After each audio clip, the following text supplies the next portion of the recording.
Hi, this is Richard Fields with Report from the Fields. Libertarians have long made the argument that government regulation of business is worse than useless. It is quite often counterproductive. This is because of the prevalence of something called regulatory capture. Most people pay little attention to who gets appointed to the myriad federal three-letter agencies that do most of the regulation of business at the federal level. One group of people that pays a lot of attention to that phenomenon, that would be the people who own and manage the businesses being regulated. They are very interested in making sure that the people running regulatory agencies are one of their own.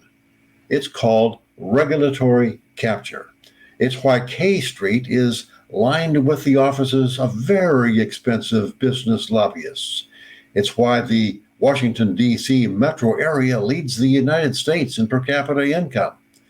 Those lobbyists are largely successful at making sure that federal regulatory agencies are almost always staffed at all levels of management by people who are very friendly to the industries they regulate. Usually, said regulators actually are former employees of the industries they regulate, and go back to work for those same industries once their stint in Washington is over. While those corporate cronies are in Washington working for a fraction of what they did and will work for in the future, working back in the industries they regulate, they do a little moonlighting. It's called insider trading. They know before the investing public does what new regulations are coming down the pike and how those regulations will affect the values of the companies they regulate.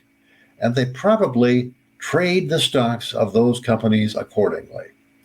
Here is an excellent example.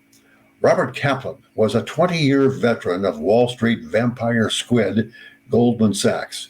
He was appointed president of the Federal Reserve Dallas branch, presumably at less pay than he was making at Goldman. No worries, though.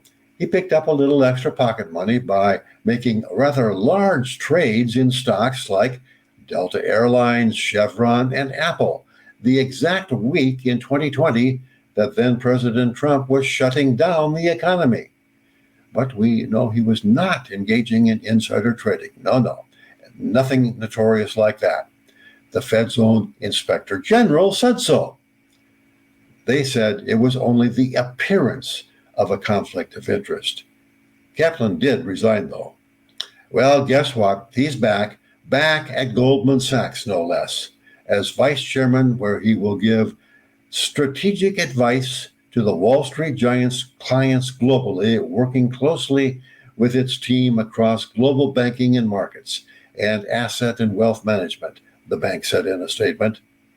Well, good for him. And good for the Federal Reserve, keeping us all safe from the failure of banks that are too big to fail. And who are a lot of those K Street lobbyists that make all of this turnstile turning possible? Why, of course, congressmen looking for a pay raise, doing a rather cushy retirement gig by trading on their contacts at the Hill. That's how regulation actually works. I'm Richard Fields with this week's Report from the Fields. See you again next week.